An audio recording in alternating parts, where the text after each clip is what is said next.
Hey guys, welcome back to my channel. Today I'm going to be talking about the United States women's national team versus the Mexican women's national team and their recent game that they played July 2nd in Connecticut.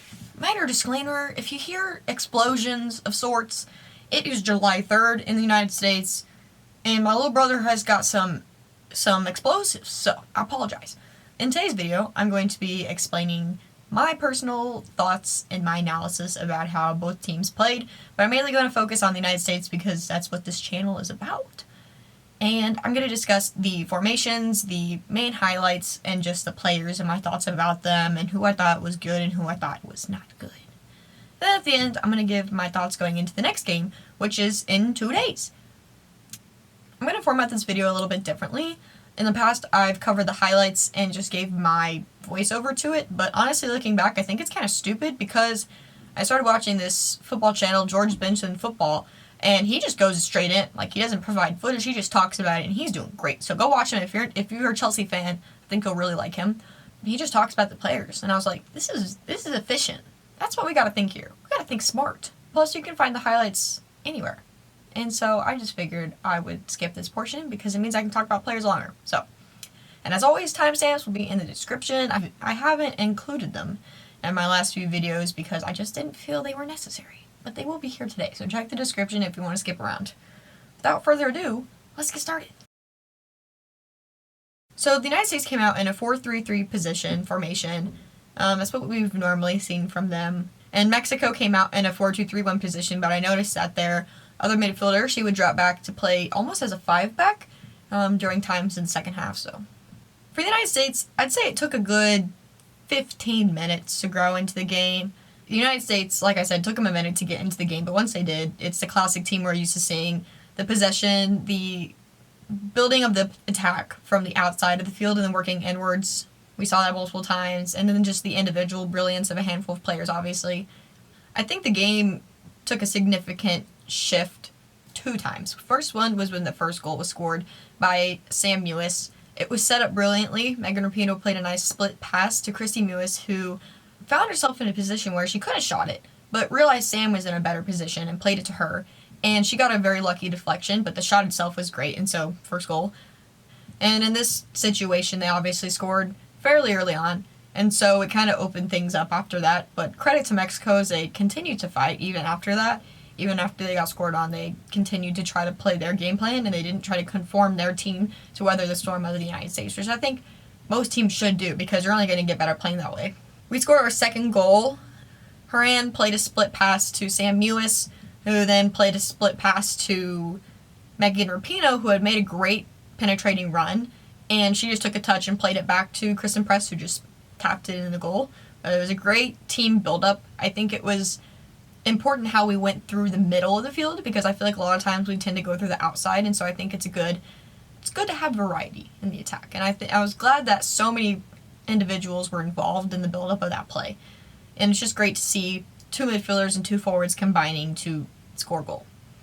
In the first half, Mexico definitely tested us more than in the second half. That makes sense because they, were only down by 2 goals in the first half. In the second half, it was much different, but they definitely had moments where players on our team were caught out, specifically Kelley. I'll talk about her in a minute.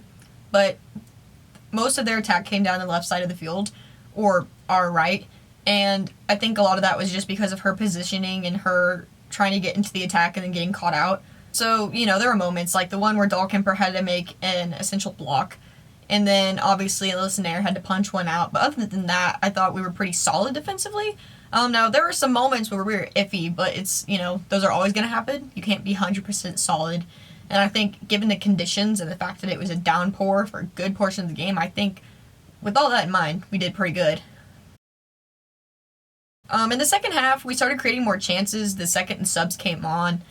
Specifically Tobin. The second Tobin came into the match, it was a complete energy shift. Like, you could just feel it. Not only with the players excited that their teammate's back, but just happy for her that she gets this opportunity to finally prove herself, the reason she needs to be on the roster. And then 52 seconds into her start, she scores. And that completely shifted everything as well, because, teammates are so excited, so happy for her, and then they feel more energized as well. And then, we started seeing a little bit more creativity in the final third. more runs, more overlapping runs, more penetrating passes, and just more creativity, especially with players like Katarina Macario. I thought she did it actually pretty good and displayed a little bit more of the creative and craftiness that we're used to seeing from her that we just haven't seen the past few games. And I'm sure a lot of that was due to the pressure of making that roster, and now she realizes, everything's set, can't make any changes, and now she can just play. And then the last goal, Horan played it wide to Davidson, who played a fantastic ball into Christen Press, who just used the outside of her foot, sent it past the goalkeeper. Phenomenal finish, given the conditions and the pace of the ball, and just how you had to perfectly redirect it past the goalkeeper. All that combined, it was a phenomenal finish from her. We had 58% of the possession, 27 shots, 7 of which were on target. We had 519 passes with an 83% passing accuracy, and we had 9 total corners. Now, there are other stats like fouls, but I felt that wasn't necessary to include. So, overall, despite the conditions, despite the fact that it was literally pouring, I cannot believe so many people showed up. Like, listen, I love this team, but I don't even know if I would have stayed. I might have, gone to the parking lot and, watched the game on my phone, but nah. Despite all that, I think we did fine. There was a lot of criticism, and I think people need to realize playing in a downpour is awful. It's not fun.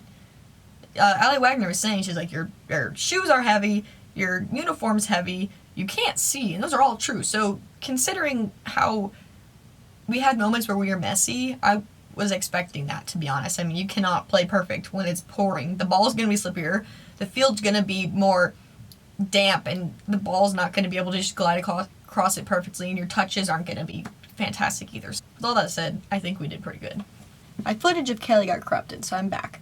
It says that, based on the US Women's National Team app, she had 53 passes with an 84% passing accuracy rate, which honestly surprised me because I don't think her passes were very good, but I will say that statistic does take into consideration back passes, so every pass she makes at Dahlkemper or Becky or Alyssa Nair is going to be included in that. And obviously those are passes you would expect everybody to complete, so I'm mainly focusing more on her passing going forward because, again, anybody can pass backwards. I would like to see how she can go forward, and it just seemed so sloppy and chaotic. She was just all over the place, and her passing was just, it was pretty bad, to be honest. I was like, ooh, what's happening here?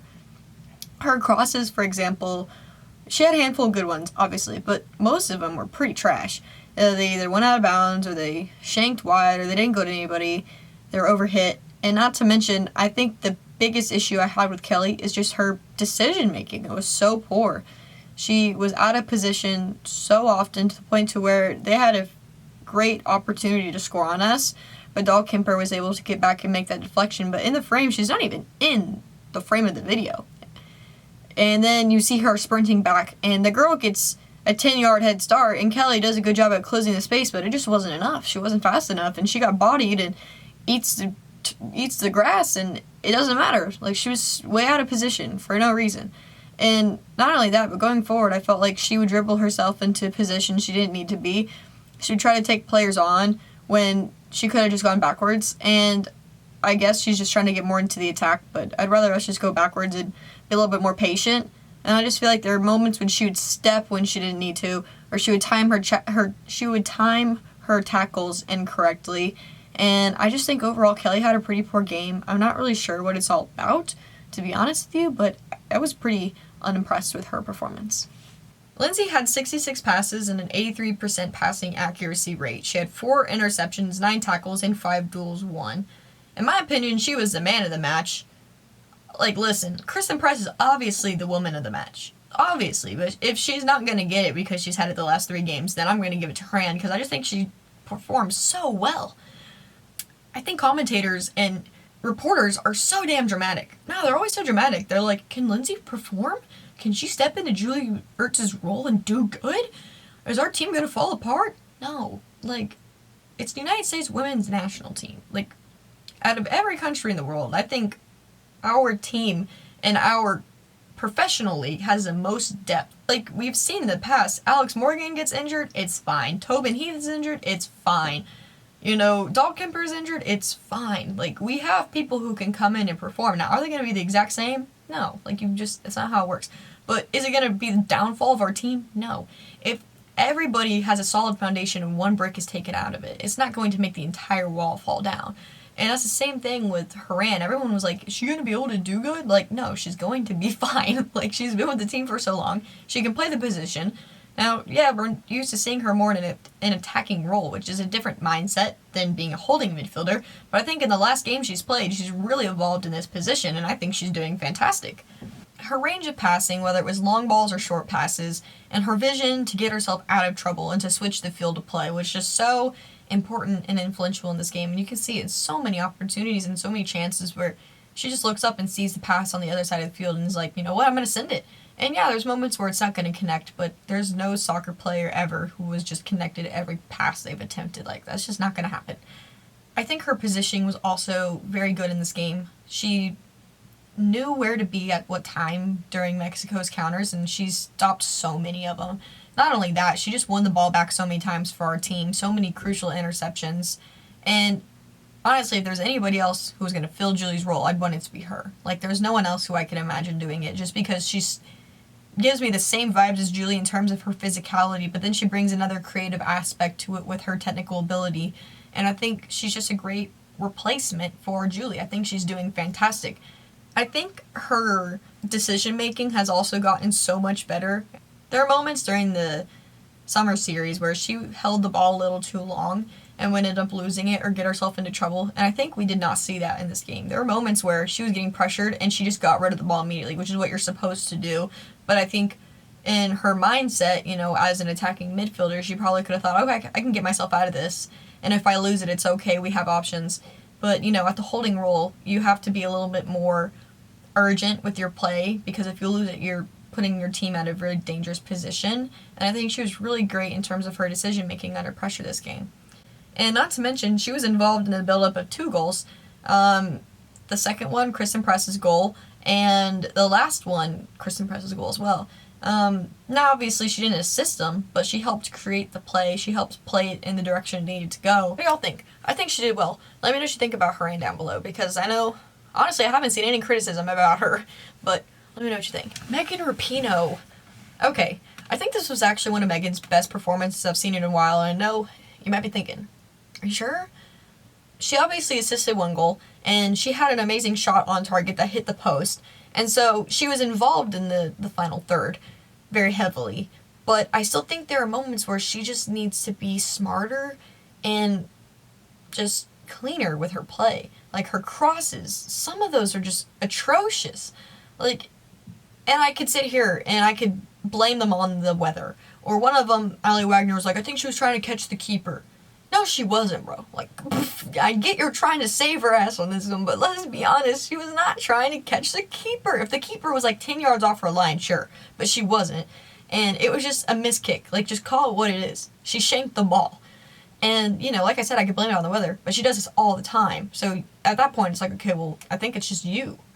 There were just moments where I feel like her decision-making was poor, and it's just, I feel like moments where she'll cross the ball and there's nobody in the box. There's nobody anywhere near the pass, or she underhits it, or she overhits it, or it goes out of bounds. And I'm like, as someone Ali Wagner claimed as the best crosser in the world, which is outrageous, she should be doing so much better. You know, I get 1 or 2 going off, but if every time she gets the ball, I'm like, ooh, like worried she's going to shank it, that's bad. That's bad. It's good to be critical of these players. Like, you're a professional athlete. You are on the women's national team. You should be able to cross the ball to a person. If the defender heads it, or if it goes a little too high, that's fine. It happens. But at least it went in the direction of somebody. I will say, in terms of defending, her energy was so much better. She was out there sprinting and running, and again, that's a bare minimum, but we don't see it from her all the time. And so I just wanted to point that out too.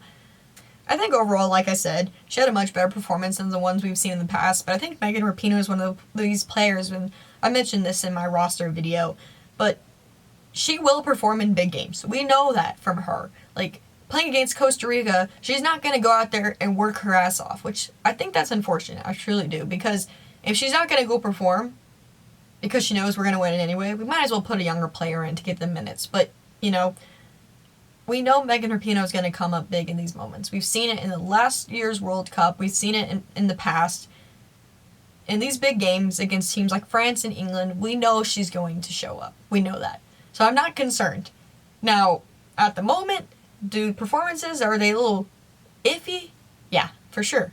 But if this World Cup she doesn't bring that same energy we saw last year, then that's when we can actually be concerned. Does that make sense?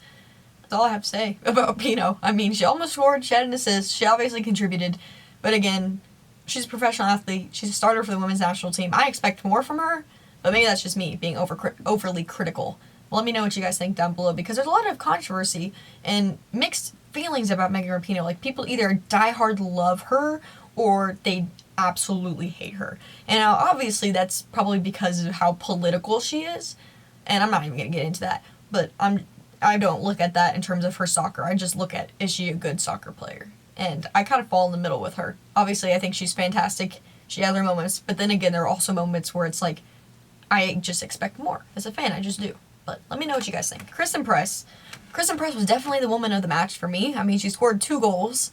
I don't know what more you could ask from your forwards. And I think a lot of people, mention, like, she kind of disappears in games. But, like, yeah, it's gonna happen. Like, you're a forward. You aren't gonna be constantly on the ball, someone like Horan, or constantly receiving the ball for a back pass like Kelley O'Hara. Like, you're just in a different role. And not to mention, Alex Morgan barely saw the ball either. So I'm not concerned with the lack of impact, because she doesn't need to be on the ball all the time. We know when she's in front of the goal, she's going to score. That's all that matters for her. That's literally all we ask out of her, is to score goals and to set goals up. And that's what she does. The past, 36 games, she was involved in like 35 goals or something.